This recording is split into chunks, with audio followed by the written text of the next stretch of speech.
Assalamualaikum warahmatullahi wabarakatuh. Jumpa lagi dengan saya Anton Widiatno.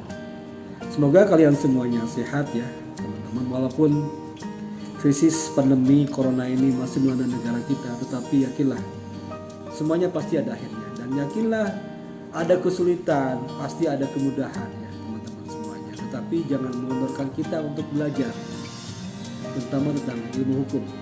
Di hari ini kita akan bahas mengenai sidang pidana di pengadilan. Mudah-mudahan berguna.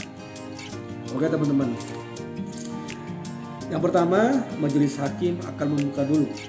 Persidangan ini dibuka untuk umum, kecuali perkara-perkara tertentu akan ditutup untuk umum atau dinyatakan ditutup untuk umum, yaitu perkara-perkara tindak pidana seperti halnya tindak pidana anak, pelecehan seksual, pemerkosaan dan sebagainya. Itu akan ditutup dan dinyatakan ditutup untuk umum. Selanjutnya, majelis hakim akan memerintahkan kepada JPU untuk memanggil terdakwa di persidangan. Setelah terdakwa datang dan hadir di persidangan, ada beberapa hal yang akan ditanyakan oleh majelis hakim. Yang pertama yaitu tentang identitas terdakwa. Yang kedua akan menanyakan apakah surat dakwaan sudah diterima oleh terdakwa. Yang ketiga, majelis hakim akan menanyakan mengenai kesehatan terdakwa dan kesediaannya untuk diperiksa di persidangan. Yang keempat, apakah terdakwa didampingi oleh PH atau tidak? Ya. Apabila ancamannya 5 tahun atau lebih sesuai dengan pasal 56 ayat 1 KUHP, tentunya terdakwa wajib didampingi oleh PH, advokat, pengacara. Ya. Jika terdakwa belum didampingi oleh PH yang ancamannya diancam 5 tahun atau lebih, maka hakim akan menentukan, akan memilih dan menunjuk PH untuk mendampingi terdakwa. Lalu agenda berikutnya mengenai surat pembacaan dakwaan dari JPU. Setelah JPU membacakan surat dakwaan, tentunya agenda berikutnya majelis akan menanyakan kepada terdakwa atau kuasa hukumnya apakah terdakwa atau PH akan mengajukan eksepsi atau tidak. Dan apabila eksepsi itu diajukan oleh PH atau terdakwa, maka majelis hakim akan memberikan kesempatan kepada terdakwa atau PH untuk membacakan eksepsi. Tidak ada waktu itu. Tapi kalau belum ada, diberikan kesempatan untuk membuat eksepsi. Untuk itu, sidang akan ditunda dulu kepada agenda berikutnya, yaitu tentang eksepsi ya.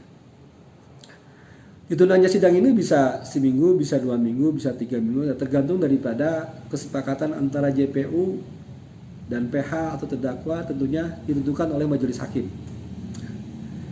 Pada agenda eksepsi itu bisa dibacakan atau dianggap dibacakan. Ya, itu oleh majelis hakim ditanyakan kepada para pihak antara JPU dan PH ya, atau terdakwa. Setelah selesai dibacakan atau dianggap dibacakan, maka majelis hakim pun akan menanyakan kepada JPU ya. Apa yang ditanyakan kepada JPU ya? Apakah eksepsinya terdakwa ini akan langsung ditanggapi pada waktu agenda eksepsi tentunya, atau tulisan langsung. Kalau misalkan belum bisa ditanggapi, maka akan diberikan kesempatan kepada pihak JPU untuk membuat, dan tentunya akan ditunda ya, bisa seminggu 2 minggu tergantung kesepakatan daripada JPU, PH atau terdakwa, dan tentunya ditentukan oleh majelis hakim. Pada agenda replik ya, selesai dibacakan oleh JPU atau dianggap dibacakan, majelis hakim pun akan menanyakan kepada terdakwa atau PH apakah akan menanggapi lagi replik daripada eksepsi daripada JPU ya. Ya, kalau misalkan langsung ditanggapi bisa langsung, bisa secara lisan ya, atau misalkan secara tulisan ya, ditunda lagi di seminggu 2 minggu sesuai dengan kesepakatannya. Pada agenda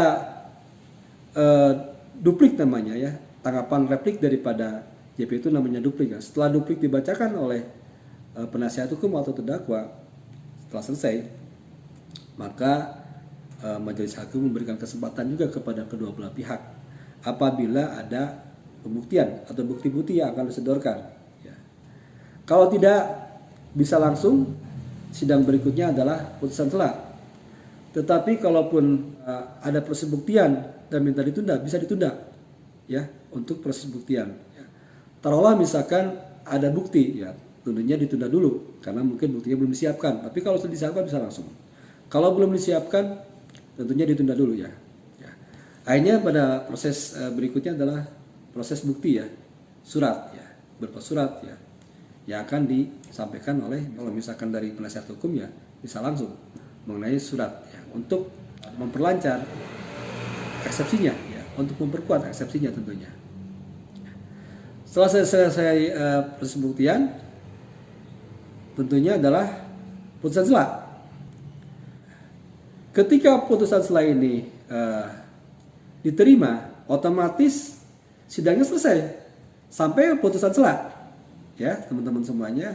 Tetapi kalau putusan selanya ini ditolak atau tidak dapat diterima, maka proses akan langsung kepada pokok perkara, ya, yaitu sidang berikutnya adalah mengenai tentang pemeriksaan saksi, ya, agendanya pemeriksaan saksi, ya. Ya. Tentunya saksi yang akan dikemukakan di persidangan adalah saksi dulu dari korban, dari pihak JPU, ya.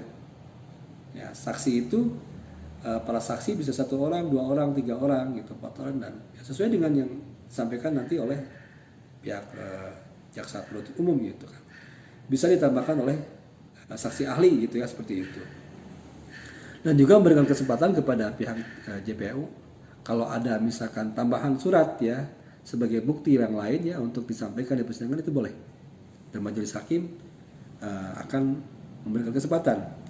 Setelah selesai dengan proses pembuktian dari JPU, tentu agendanya adalah yang berikutnya adalah proses pembuktian daripada terdakwa atau PHA, ya, yang akan meringankan, yang akan bisa melepaskan hukuman, bebaskan hukuman untuk pedoman kepada hakim musyawarahnya nanti, ya. Setelah selesai proses pembuktian saksi, ya, bukti surat, ya, lalu keterangan terdakwa, tentunya agenda berikutnya adalah tentang tuntutan dari JPU, ya. Ya, teman-teman semuanya. Setelah tuntutan, agenda berikutnya adalah tentang pledoi, ya, nota pembelaan. Setelah agenda nota pembelaan, yaitu adalah replik daripada JPU, ya, atas pembelaan yang dilakukan oleh pihak terdakwa atau kuasa hukumnya. Setelah agenda replik, tentunya agenda duplik daripada penasihat hukum atau terdakwa. Setelah selesai itu, ditentukanlah untuk agenda putusan musyawarah majelis hakim. Setelah selesai bermusyawarah, tentunya adanya putusan. Nah, itulah teman-teman proses persidangan pidana. Mudah-mudahan ini berguna, tentunya banyak kekurangannya, dan kita akan terus belajar, ya, tentang ilmu hukum. Mudah-mudahan berguna. Next, kedepannya kita akan belajar mengenai eksepsi dan bagaimana cara melakukan eksepsi. Terima kasih. Assalamualaikum warahmatullahi wabarakatuh.